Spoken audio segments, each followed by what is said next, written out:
All right, what's going on YouTube? Holy moly, it's Donnie B all day, and I'll tell you this.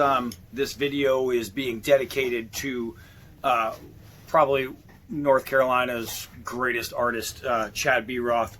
This guy has been collecting knives now for a little while. He's getting into things, and he's always reaching out to me, asking me about different knives. And one question he had was on the Cold Steel SR1, and I have to say that if you look at that picture, you think it's kind of ugly. You know, the blade looks too short and stubby for the grip and for the handle, and it doesn't look like it's all that an attractive knife. And well, then I picked it up, and I have to tell you that for the next at least a week, my wonderful Essie Avispa is going to be coming out of my pocket. I'm not even going to be pocketing my Frost Cutlery sling blade. Nope. My pocket is being saved right now for this guy right here. Holy moly. And let me just begin by saying this thing is just about 5 millimeters thick. It's 4.8 millimeters thick.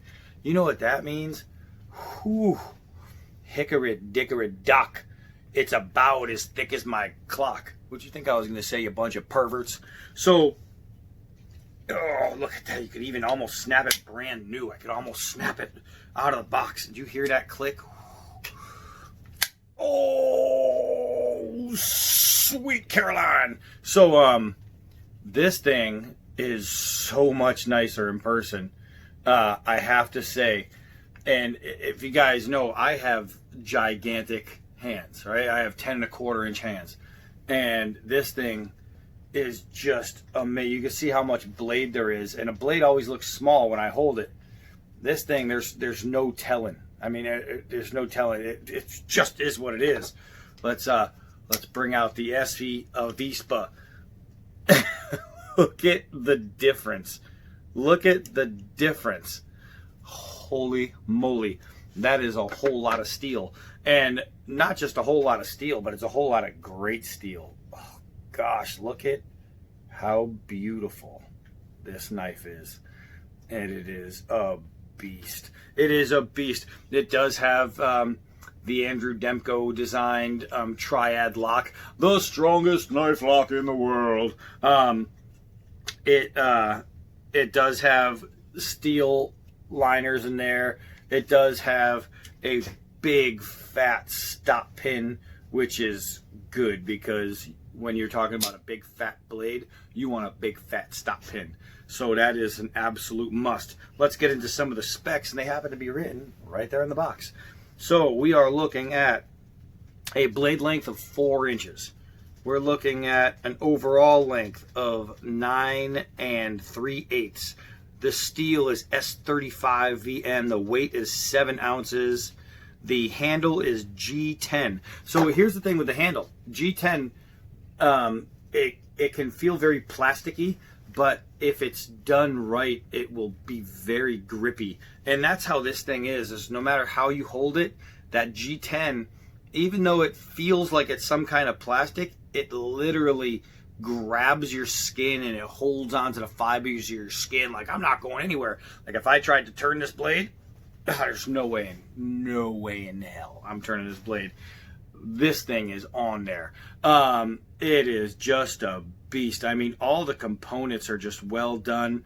All of them are smoothed down so you can't feel any of the hardware. It just looks good. You do have a beautiful big fat pocket clip that is tip up and ambidextrous, so you gotta like that. It has dual thumb studs, right? So you can do the old pinch and pull, right? Or you can do the old one side flip, doesn't matter. And if you get good at it, you can start to pop it like that. And getting good at it means I did it once and now I can do it all the time. So let's this is not a knife that you play with indoors when you're trying to show it off. This is a knife that what you do is you go to the boneyard and you hack up a Volkswagen.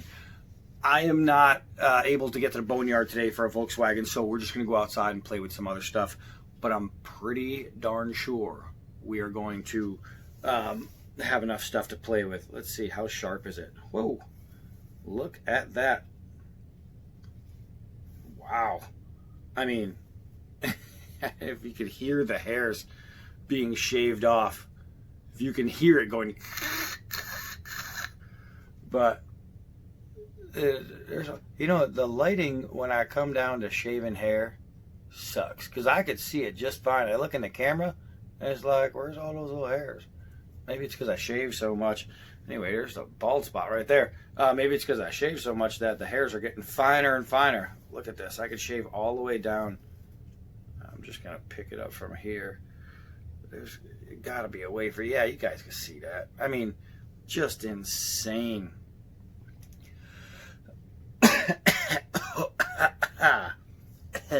So, I think we're going to have to go out with this thick beast of a blade, and I just love holding it. Love holding it. Now, compared to, let's say, its big brother, the 4MAX, right?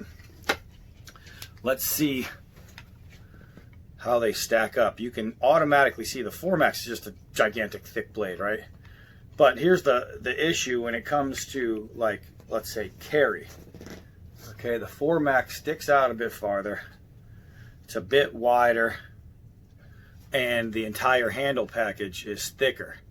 So you're getting a knife that's equally strong, right? The blades are just about the same length. It's very, very minute. I think it's less than a 1/4 inch as far as blade length, just about a 1/4 inch. This one is just going to be thicker this way. However, this one I think is like 4.6 millimeters. This one's 4.8 millimeters thick. So you're actually getting a thicker blade on this guy right here.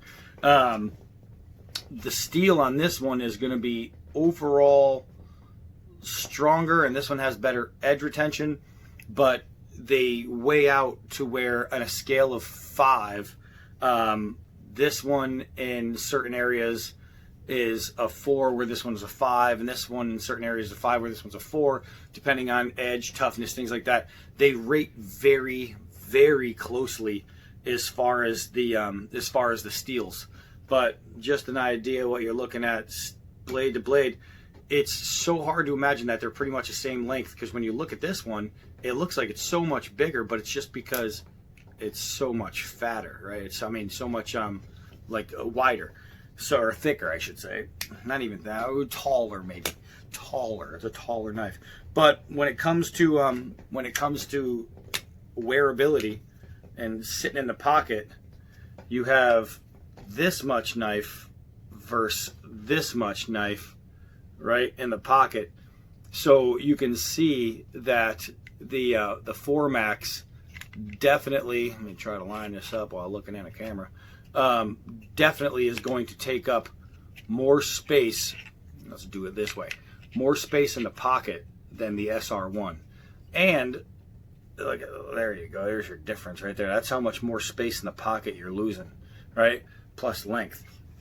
And the difference is really that this one retails for just under like $600, and you can find them just under $300, and the SR1 retails for under $300, like in the $260 range, but you can find these all day around between $100 and $110 all day long. And when you're talking value for value as far as pocket change, to spend the extra $100 on that knife just because, well, it's definitely cooler looking without a doubt, but it's a little bit bigger, but you're going to get pretty much the same performance out of both knives. And for $100 difference, this one is going to be an easier wear for all you people who are concerned about that. But enough of this. Let's go out and have some fun. All right, let's get into a little first things first type action. A little bit of fun here.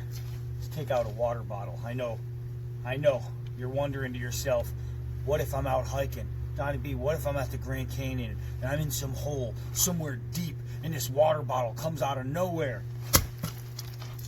That's what happens. That's what you do. That's what you do. Listen to me, people. I'm with you. Okay, so I'm stupid. But that is stupid awesome. All right, so. Ooh, and I preserved the barcode so I can actually return that bottle. Redemption.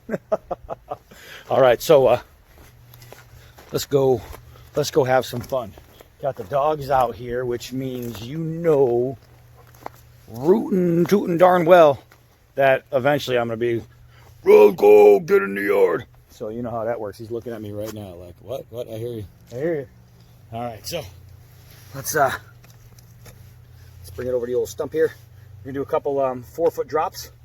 See how well balanced it is. Woo! That started to turn right there. Oh yeah, you can see that the weight in the rear is pulling the weight in the front, so you know the balance is going to be rear heavy. Hard downward throws. The lock I have a ton. Wow, that's got a great bite. The lock I have a ton of confidence in. Just because it's the triad lock. This thing is just butter. All right, so man, nothing is going to loosen on that. Okay, let's cut some cordage for all you survivalists out here. All right, so I didn't have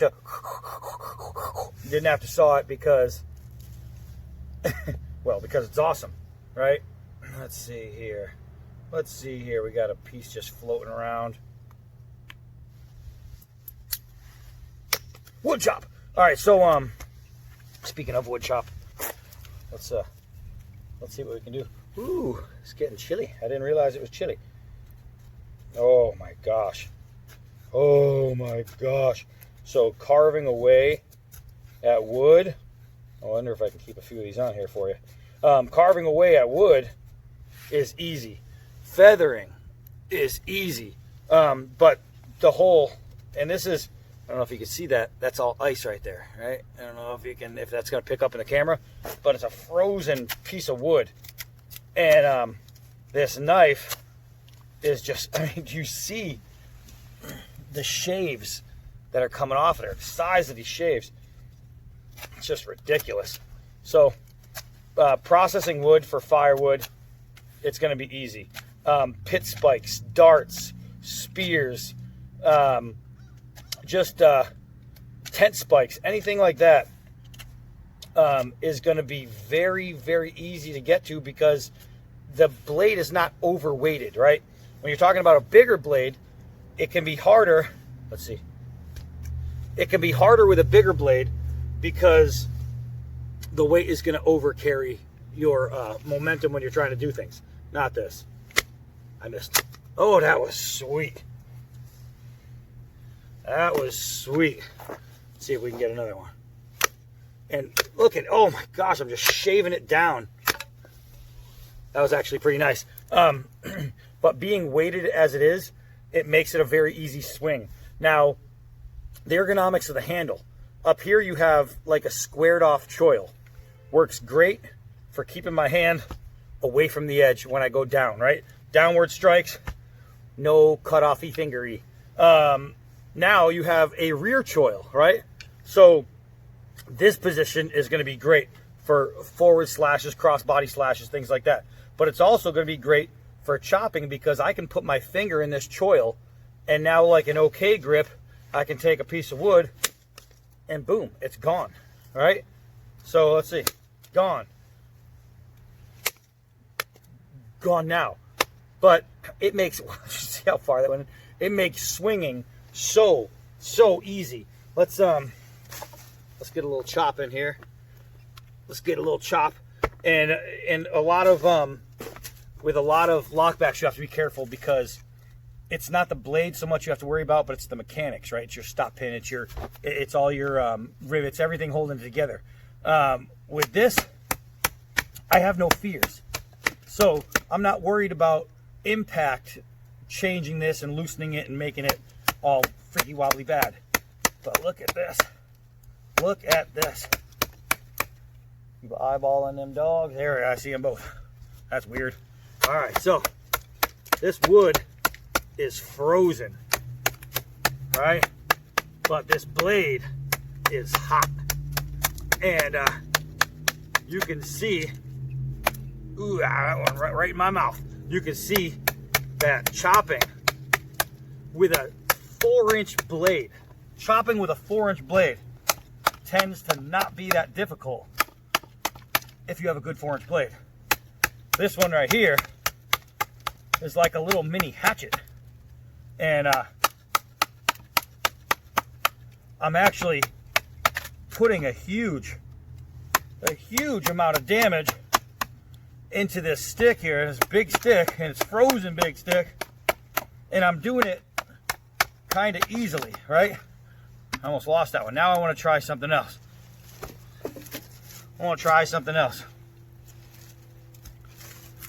Let's see. Let's try to cross baton. Let's say you don't want to sit around all day and hack away, right? With a strong knife, you don't have to. You can just baton the pieces that you need. Now I'm going to wedge, and I mean, you see how much wood, how much material is being removed. Turn this thing over, hit it from the other side, hit it from that side, and now what I'm doing is I'm just knocking out wedges, one wedge at a time. And of course I could put this on the ground, but then you won't be able to see.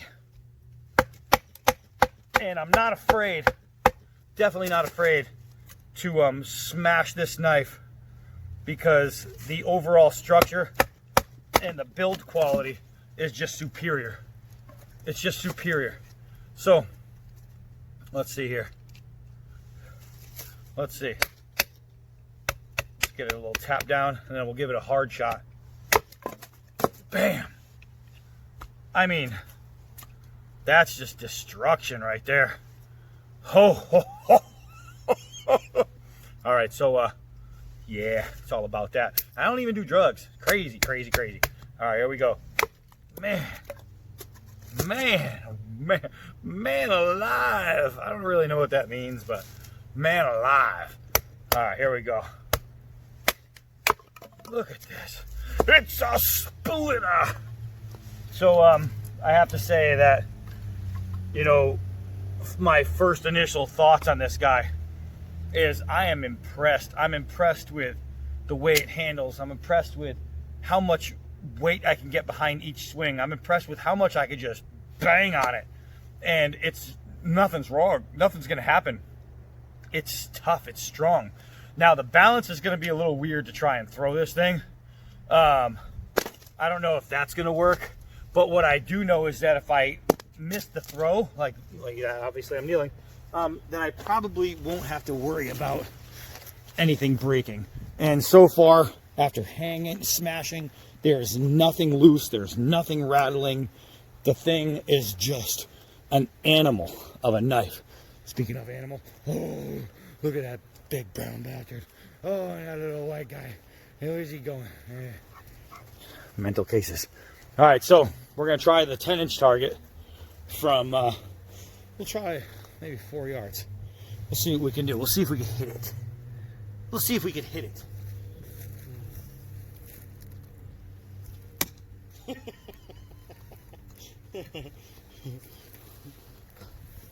Okay, so this is me. I didn't take any steps. This is where I am. That's where the target is. First shot. Just easy. 1, 2, 3, 4, 5 big steps. They weren't full yard steps. That was about 4 yards. They were good sized steps though. Easy, easy, easy. You know why it was easy? Because I was using the SR1. The SR1. And from 4 yards you could throw it. This guy right here. Wow. Wow. I know Chad B. Roth, artist in North Carolina. What is it? Delurk? Is that what the studio is called? If you guys get to Winston-Salem, look him up. Guy's a great artist. But you were wondering about this. You wanted to know how good is it? How tough is it? How strong is it? Is it going to be as ugly as it seemed? you know, how is it going to work? Is it going to be that? It's everything, man. This thing is everything you'd want a knife to be. It's strong, it's bold, it makes a statement. It's not ugly once you put it in your hand. When you look at the blade up close, man, in person is actually beautiful. Wow, it's just an all-out rock star of a knife. This thing is solid, super, super solid. I know a little something about that. Oh, I have a solid jacket. All right, so that's it, the SR1, boys and girls. If you're looking to buy a super strong, you know, like super knife lockback, then this right here is going to make you very happy. You know, you can go out and you can get yourself, you know, one of those gas station blades, and you can spend $10. You can go out there and you can bring it to the woods, lose your voice. You can bring it to the woods, you can get out there and you can hack at it, you can break it, and you can say, okay, it's only $10, I'll buy another one. Well, guess what? After you do that 10 times, you could have had one of these and it would have never broke. This thing right here is just awesome. I am a new fan of the SR1 by Cold Steel. This is going to go in my pocket. This will be my carry for the next probably a week. I'll probably put it in there for a week, and I'm going to use it for everything I find that I need to do. And I use a knife every single day. Every single day. When I make my fires at night, I don't use matches. I use a ferro rod. When I cut my wood, I don't use a hatchet when I'm inside and I need to process some of my firewood that's already cut, but I need to make some kindling to get the fire started. I use whatever's in my pocket. It just works out. It just works out. The thing is going to be doing a whole lot of that, and it's going to be doing it all week long straight. And then it's going to be in my mix of EDCs, which I love to carry. So this thing right here, absolutely worth the buy. I am Johnny B all day. And until next knife.